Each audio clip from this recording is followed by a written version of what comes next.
YouTube, this is the Duke. It is Tuesday, and thank you for joining me for another edition of Amazing Old School Bike Builds.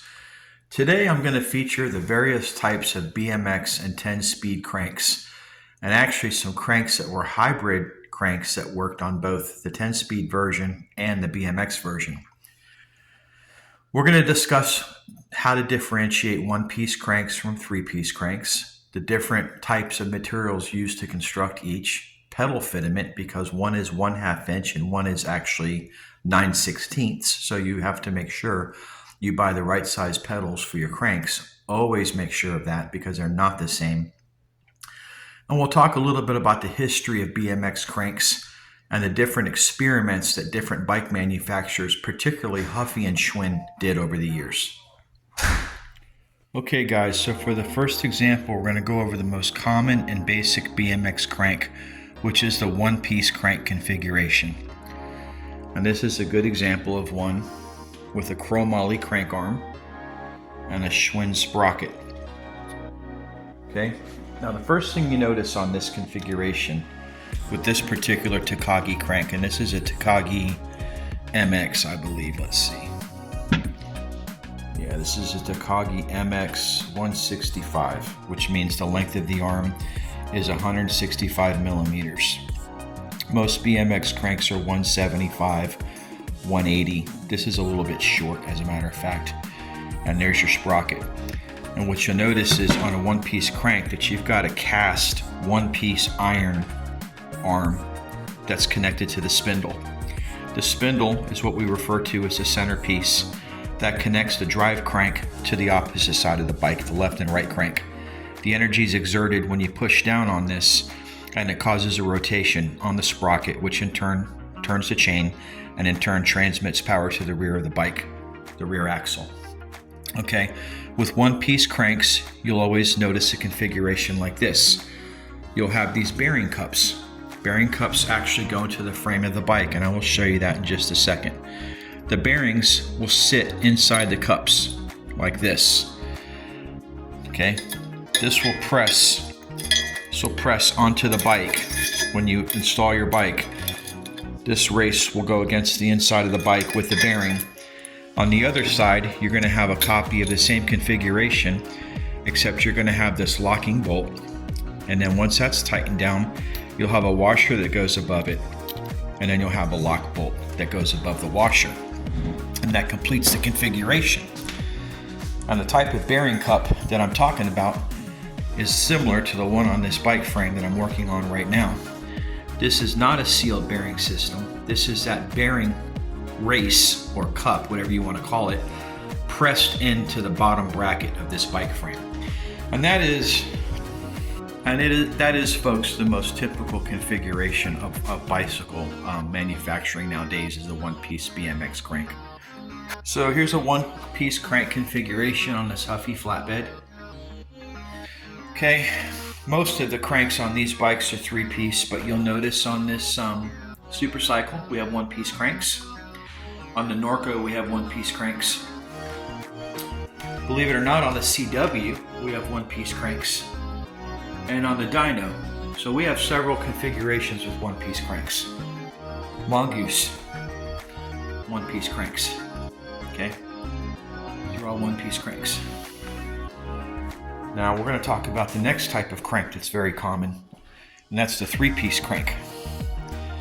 And the difference with the three-piece crank is that it's actually three pieces. You have an arm on the left, an arm on the right, and in the center you have a chromoly spindle. Or sometimes it's not chromoly. Sometimes it's titanium if you want something really lightweight. With this type of configuration, let's take this crank arm apart so you can take a look.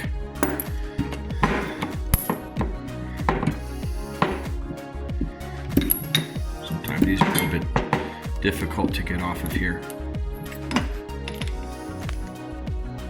Okay, with this type of configuration, you've got the arm, you've got a spacer, which this is on the left side of the bike where there's no sprocket, so you don't need as much clearance as you do on the drive side with the chain. That's going to have to give you the clearance of the sprocket, so you want to make sure your spacer's on that side. And in this setup, you have a sealed bearing system. Whereas the old traditional setup is like this, where dirt and grime can get in here and really cause a lot of damage unless you've got a rubber cup protector on there. And I can show you one of those in a second. You really don't need that with the sealed bearing system. This is a remarkable innovation in bicycle motocross that developed probably in sometime, I guess, in the 80s. I think Cook Brothers actually started experimenting with sealed bottom brackets back in as early as the 70s. And if you find one of those, they're extremely expensive for one of their sealed bottom bracket systems. But the way this basically works is that, let's walk over to my bike for an example. There would be a sprocket installed on this, of course, which I don't have on here. The sealed bearing would actually press into the side of this bike like this. Of course, we would not have this existing bearing race on here. This would be pressed in with a tool or carefully persuaded with a rubber mallet, and I mean careful, I mean really careful. And this would actually give you the 3-piece type crank on this bike. And an example I can show you on some of my bikes is this Cook Brother, which has a set of 3-piece Cook cranks on it in titanium. Some bullseye pedals. And you can see right there what the 3-piece configuration looks like. Have a couple other bikes.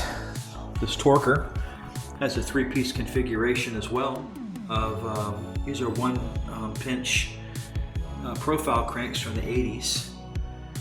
These GTs have 3-piece cranks. This is a 3-piece dog bone configuration, okay? And then over here, we have a set of Super Maxis, I believe, made by Sagino, straight out of the 80s classic crank. And there you go with your 3-piece configuration, okay? We'll put this back down here. We'll talk about 3-piece cranks for a minute. So what are some advantages to using 1-piece cranks versus, 3-piece crank versus a 1-piece crank? Well, first of all, is the weight. This is a pretty heavy set of crank and sprocket configuration. Holding this in my hand, I would say this is probably at least 5 pounds. This is a heavy piece of iron, okay?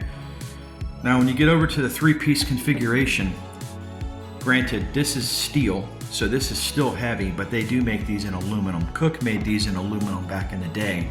The problem is the boss is stripped out so easily. And anybody who has an old set of Cook 3-piece cranks knows what I'm talking about. That's the reason why I would never spend the money on them and use them on one of my builds, because you really need to have the steel boss to take the torque of that spindle when you step down on those cranks, especially as an adult. So my point is, if you add up the weight of the 3-piece crank configuration with the bearings, let's put this back together, okay?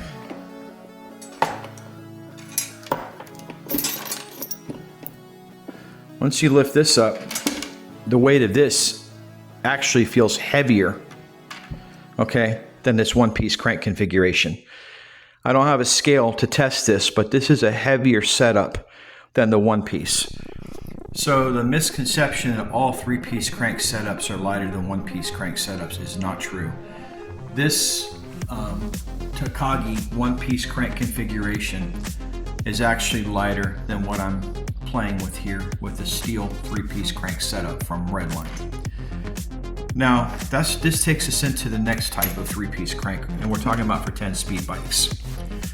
And this is a 10-speed SR drive crank and sprocket configuration for a 10-speed, but even with 2 sprockets and a sprocket guard, this thing is lighter, okay, by far than this thing is lighter by far than anything I have for 1-piece and 3-piece because it's aluminum. So let me show you what this looks like. Okay guys, this is a typical 10-speed crank. You've got a 175 millimeter crank arm that's welded to the spider. The spider is what's referred to as the 5-pointed star that connects to the crank that allows your sprocket to connect to your crank, okay? Now this is off, a lot of times this is one piece that you can't separate from the crank, sometimes you can. This is what your lower gear and your upper gear look like on a 10-speed configuration. So for a BMX bike, you would basically eliminate this and just have the 44 tooth chainring in the center. Okay, that's pretty much how they do it. This is an SR aluminum configuration, and it is super lightweight. And that's what I'm probably going to go with on that Cook bike, is a set of 3-piece aluminum Sugino SR cranks, because the aluminum series cranks are really, really lightweight. Okay, lighter than the 1-piece crank configuration as well as this 3-piece steel configuration. I think out of the 3, this is the heaviest, this was the second, and this would be the third. Now, of course, there's a missing spindle and a missing crank arm, but I can tell, even if I remove one of the cranks off of this configuration right here, okay, I could feel, and let's for all argument's sake take off the, take off the bearings. Oh my goodness, this is a heavy setup just with this spindle and with this crank arm, okay, compared to what we have here. Now, granted, the weight of this spindle, okay, is probably adding to this, at least, I don't know, 3/4 of a pound, maybe, half a pound, I'm not too sure. Take this spindle off this crank arm. Wish I had a scale here, because then I can do things in a more scientific method than how I'm doing this, but I'll be honest with you, the spindle has some weight to it, no doubt about it. But the crank arm alone that I'm holding in my hand, this one crank arm on the drive side, is heavier than this entire aluminum configuration with 2 sprockets and a chain guard, sprocket guard on the outside.